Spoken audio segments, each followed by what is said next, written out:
There are stories, hidden in silence, stories not written in books, but whispered in dreams. Tonight, you will travel beyond the noise, to a valley forgotten by time, where the air hums with ancient wisdom. Welcome to the legend of Shambhala. Before the story begins, take a moment if your heart feels a strange pull toward peace, toward mystery. Then perhaps this story is meant for you. Let the winds guide you. Click subscribe to join our circle of dreamers.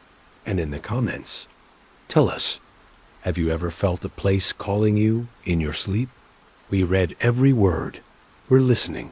Now close your eyes and begin the journey. Shambhala is waiting. High in the snow-draped cradle of the Himalayas, where the winds whisper secrets to the sky and eagles trace prayers in flight, lies a village no map dares to name. Its name is Shambhala, a place spoken of in ancient Tibetan scrolls, whispered by wandering monks and dismissed by modern science as legend. Yet, deep within this myth breathes a truth stranger and more beautiful than fiction. Dr. Anya Meera, a renowned neurologist from New Delhi, had never believed in fairy tales. Her life was grounded in science, surgeries, and spreadsheets. But when her 6-year-old son, Arav, was diagnosed with a rare neurodegenerative condition that no known treatment could slow, she found herself chasing the edges of belief. In a desperate search for hope, Anya stumbled across the writings of a 19th century British explorer, Colonel Edward Trelawney, who claimed to have stumbled into a hidden Himalayan valley inhabited by ageless sages who healed the incurable. His journal, recovered from a monastery in Sikkim, ended abruptly with a cryptic line: "I saw the gate. Beyond it, time bends and wounds weep no more. They call it Shambhala." Anya took leave from her hospital, packed her son, and with the help of a Sherpa named Dorj, began a treacherous journey into the Himalayas. For days they trekked through cold, so sharp it whispered through their bones. Then, on the 6th day, a storm trapped them near the base of a glacier. Just as hope began to fade, a dense white mist rolled in from nowhere. From within it, soft chanting echoed low, harmonious, and ancient. Dorj's eyes widened. "That's not the wind," he murmured. "That's them." Before they could respond, cloaked figures emerged from the fog. They wore robes the color of deep amber, and their eyes glowed faintly, like starlight reflected in ice. One touched Arav gently. The child's shallow breathing deepened, and his pain-lined face relaxed for the first time in weeks. The lead figure bowed and said, in perfect Sanskrit, "Come, the path has accepted you." As the fog cleared, the world transformed. Mountains no longer loomed, they watched. The village shimmered like a dream tucked between peaks that defied physics. Waterfalls flowed upward. Trees bore golden leaves that hummed when touched. The air buzzed, not with electricity, but with life. Shambhala was not just a village. It was a consciousness, a living sanctuary untouched by time. That the people of Shambhala were not ordinary. They aged so slowly they appeared immortal. Their eyes held the memory of stars being born. They were called the guardians of the flame, protectors of ancient wisdom that predated even the earliest human civilizations. Anya learned that time flowed differently here. A week outside could be a year within, or vice versa. But more than that, the villagers healed through touch, thought, and song. They believed illness was a dissonance in one's spiritual frequency. Arav was taken to a sacred pool known as the Mirror of the Moon, where he was immersed while monks chanted in overtones that bent the wind. When he emerged, the disease had vanished like morning frost. Though Shambhala remained hidden, it occasionally revealed itself to the worthy wanderers lost in blizzards, monks in meditation, or even travelers in dreams. One such man was Captain Viraj Rawat, a soldier wounded in the Kargil War. left for dead. He recalled a woman in silver robes, placing her palm on his chest and whispering a hymn. When he awoke, his injuries were miraculously healed, and the bullet near his heart was gone, without scar or surgery. Years later, when he described the event on a podcast, listeners dismissed it as hallucination. But his medical scans told another story. Another encounter occurred in 22, when a group of environmental scientists camped near the Tibetan border reported hearing voices in a forgotten dialect of Sanskrit. One member, Dr. Meera, wandered from camp during the night and returned after 3 hours claiming only minutes had passed. She carried a perfectly preserved blue flower unknown to modern botany, which when tested showed unique DNA sequences. The specimen later disappeared from her lab under mysterious circumstances. Anya was offered a choice.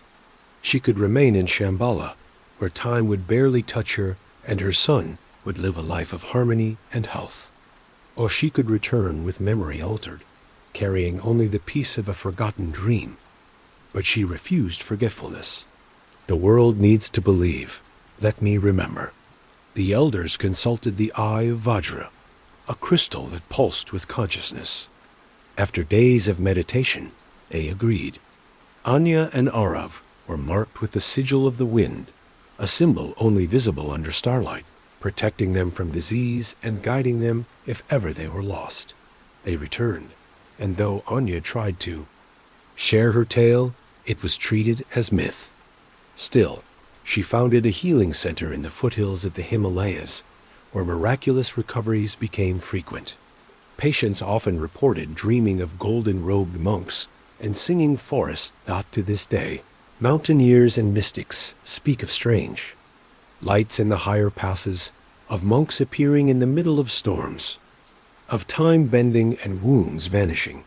Shambhala waits not to be found, but to find those who are ready. And on certain still nights, if you stand quietly in the Himalayas, you might hear chanting riding the wind and feel the weightless touch of a place where time kneels ... and the soul rises. Years passed. Anya's son, Arav, now a bright and serene teenager, displayed uncanny talents. He could intuit the emotions of others, heal small wounds with a touch, and recite mantras in a language he had never been taught. At night, he often dreamt of a mountain wrapped in light and voices calling his name through the stars. Though they had left Shambhala, it had not left them. Then, one evening during a heavy monsoon rain, a knock echoed on the wooden door of their remote Himalayan retreat. A man stood outside, drenched and trembling. His eyes were wild, his beard long, and his clothes torn from months of travel. "You're the doctor who healed the dying," he said in a low, cracking voice. "I've seen them. I saw the golden ones." Anya took him in. His name was Lucien Hargrave, a British documentary filmmaker who had disappeared while filming a piece on Tibetan monasteries 2 years earlier.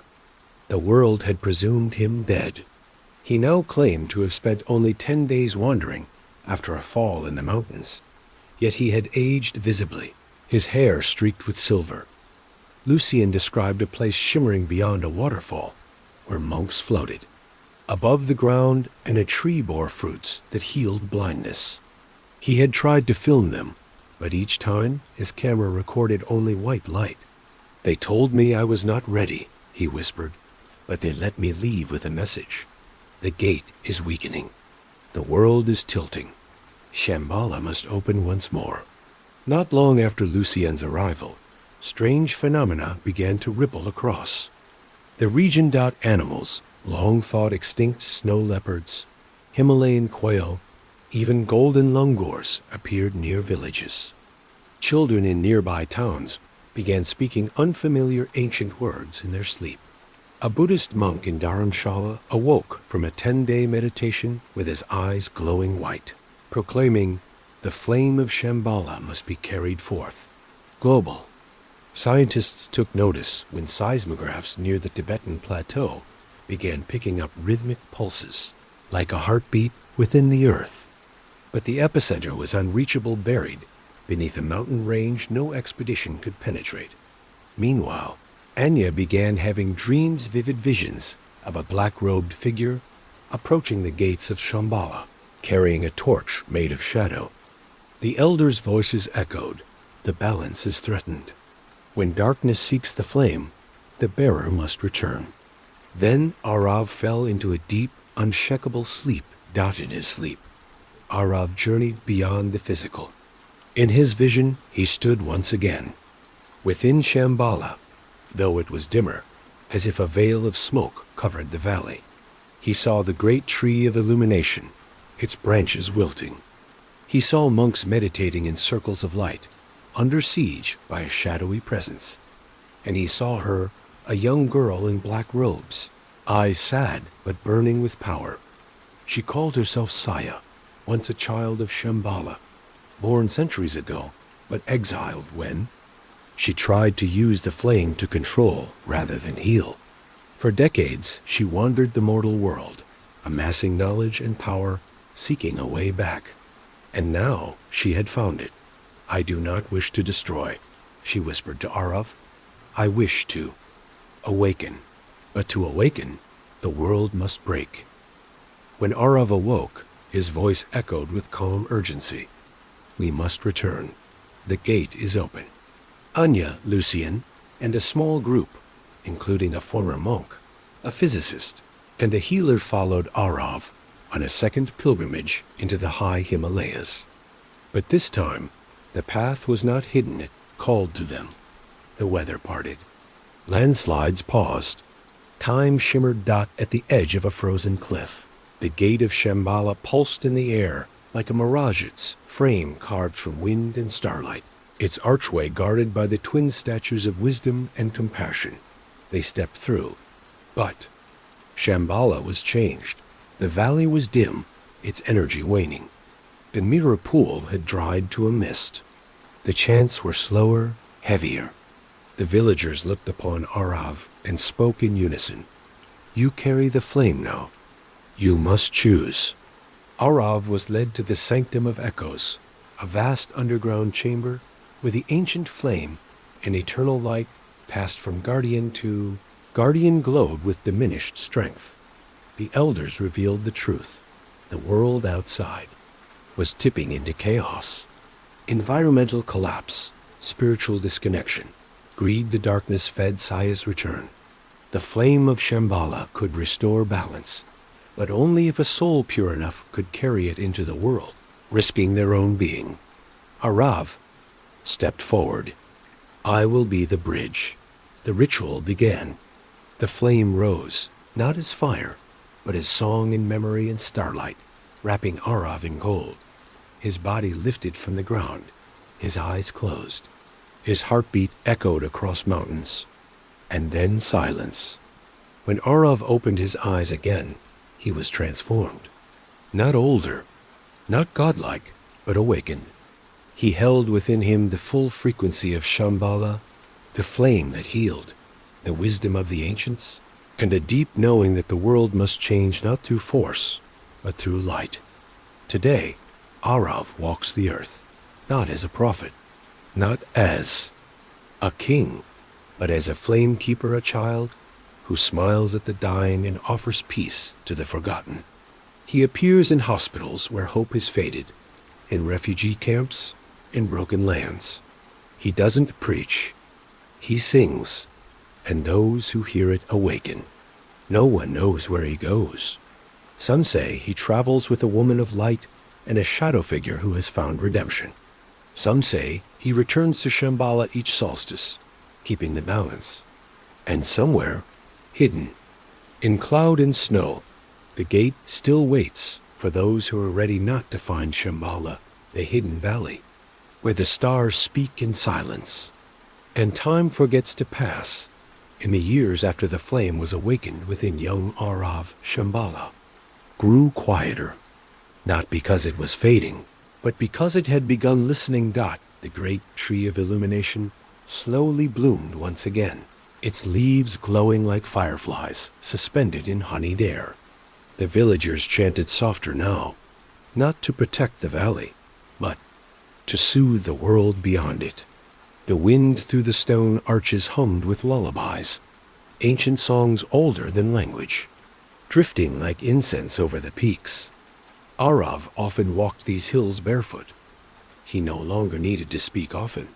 The song of the flame inside him was gentle, steady, like the heart of the earth beating slowly beneath sleeping snow. And each night, when the moon was full and resting, low over the valley, he would climb to the edge of the Meera pool now refilled with water as clear as glass. There, he would light a single lantern, not of flame, but of memory dot, and when he lit it, the light would drift up into the star-speckled sky and find its way to someone, somewhere, who needed peace. To a mother in a crowded hospital room, holding her child's hand, to a traveler lost in desert, dreamed out to a soul aching quietly in the noise of modern life. That light would find them and wrap around them like a warm shawl of quiet understanding. Maybe you felt it too sometime. That sense of warmth that has no source. A sudden calm in your chest, as if someone somewhere was thinking of you kindly. That is the touch of Shambhala. Arav would often sit by the waterside long after the lantern had flown. The stars above were always clear here, bright as polished crystals scattered by a divine hand. Beside him sat Lucien sometimes, the old filmmaker, now serene and silver-haired, who had traded his camera for sketchbooks filled with dreams. And Anya, his mother, whose hands still healed, though she rarely needed to anymore. She had grown. Younger in spirit, her face lit with quiet knowing, her heart forever tethered to the sacredness of this place. They didn't need words, just the sound of wind through golden leaves, and the slow lull of the world turning gently, gently beneath them. And elsewhere, far beyond Shambhala's secret mountains, Saya wandered, no longer cloaked in shadow. She had been forgiven, not because she was perfect, but because she had remembered who she was beneath the longing. She carried a lantern now, too, her light a little different, softer, touched with the wisdom of mistakes. She walked through cities unnoticed, singing to streetlights, blessing lost things, guiding others like she once was guided. And if you listen now, closely, you might hear the echo of that lullaby riding the wind. It begins like a hum in the chest. They say Shambhala cannot be found by those who seek it, only by those who are summoned dot. And when you are summoned, the path does not reveal itself all at once, but unfolds like a lotus opening in slow light. Once the golden mist parts and the gate allows you through, the first sensation is silence, not empty or eerie, but full, like the hush of a forest just before dawn. The air is warm, even at high altitudes, holding the gentle sweetness of blooming herbs and snow-fed streams. The sky, the sky-dotted curves above like a perfect dome of deep sapphire, flecked with clouds that seem to move not by wind, but by will, gliding with the serenity of swans across an untouched lake. The light in Shambhala is not just from the sun, but from everywhere. It seems to well up from the ground itself, golden and forgiving, as if the earth here remembers the first sunrise and reflects it forever dot. At the center of the valley lies the illumined tree, the first and oldest life in Shambhala. Its bark gleams like polished copper, and its wide branches are wrapped in vines that whisper when rushed by the breeze. The leaves are not green, but a deep, shifting hue, part gold, part silver, part translucent like morning frost. They chime, softly, as if breathing music. Underneath this sacred tree is the circle of the rememberers.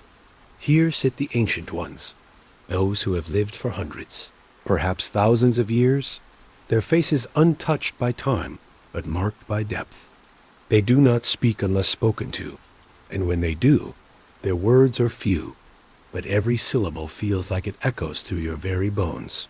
Behind them flows a stream. They call the voice of the waters.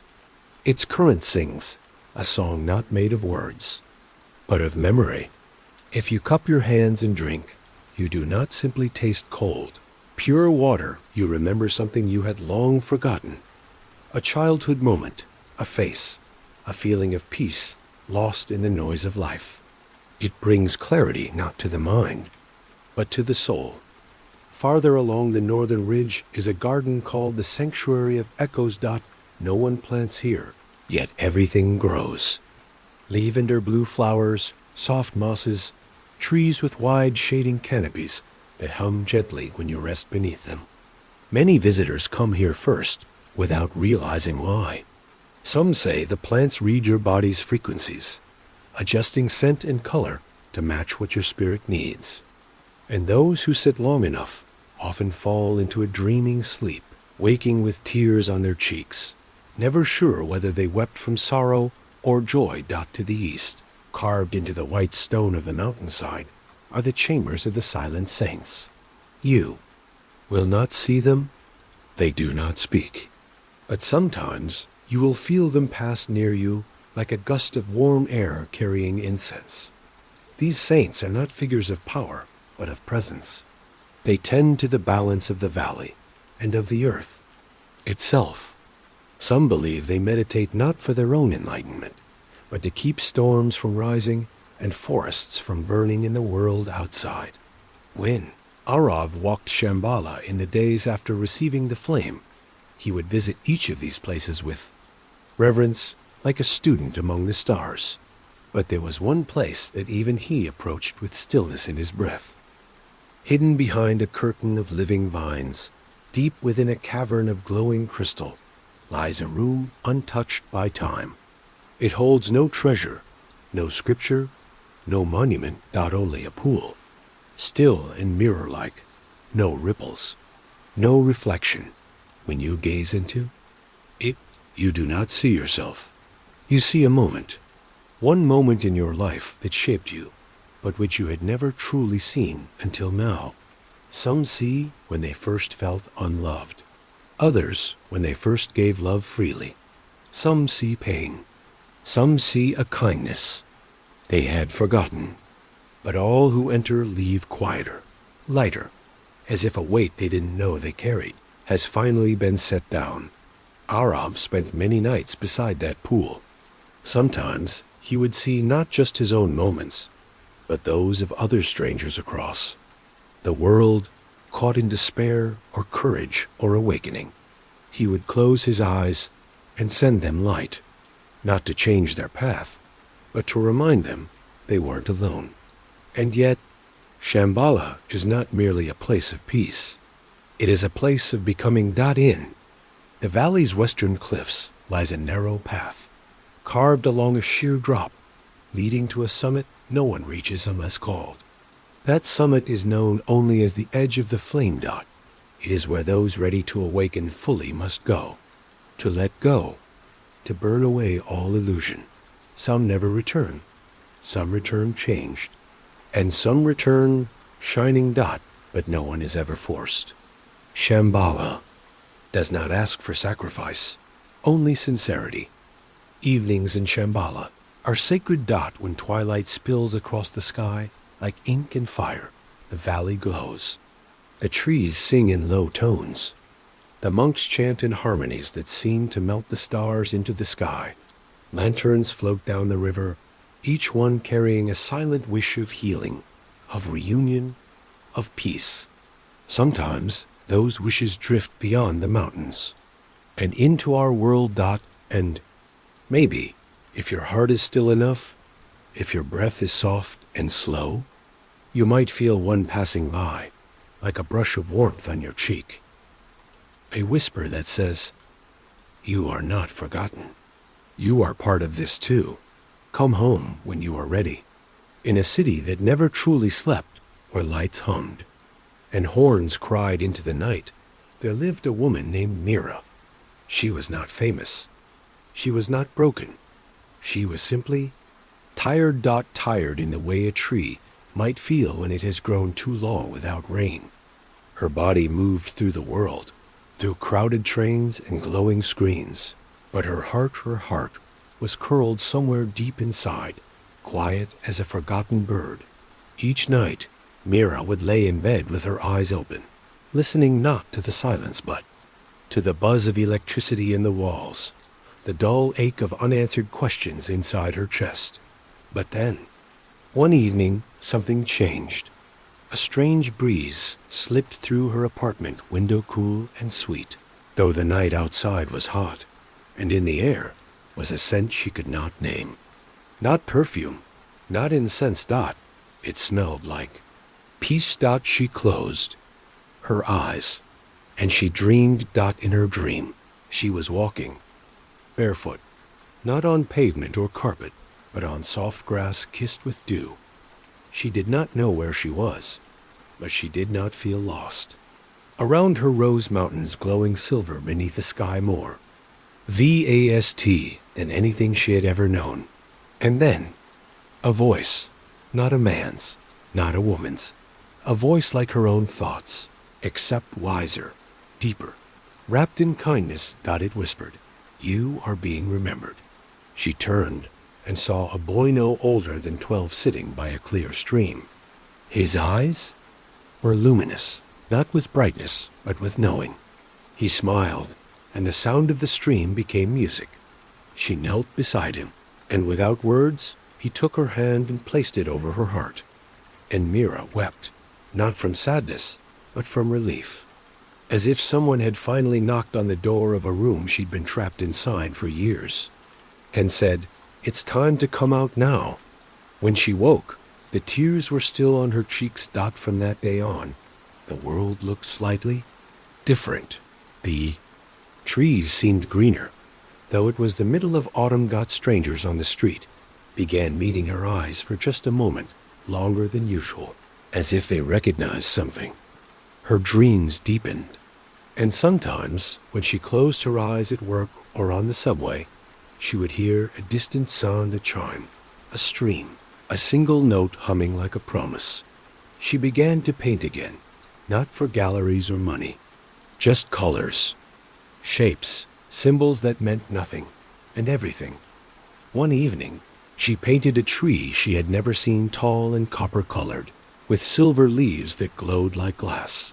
A week later, a traveler from Ladakh saw the painting and gasped. "That's the tree of Shambhala," he whispered. "But how do you know it?" Meera smiled faintly, though she didn't know why. "I think I've been there," she said, "and somewhere, high beyond the clouds, in a valley cradled by light." Arav opened his eyes, sitting beside the mirror pool. He smiled. "She's coming," he said softly. The waters rippled in quiet agreement, not in thunder, not in signs, but in quiet awakening, in dreams wrapped in starlight, in that faint whisper beneath your everyday life that says, "You are not just from this world. You are from something older, softer, truer." And maybe, just maybe, as you drift into your own sleep tonight, you'll find yourself walking on soft grass under an unfamiliar sky, and someone, somewhere, will take your hand and whisper, "You are being remembered."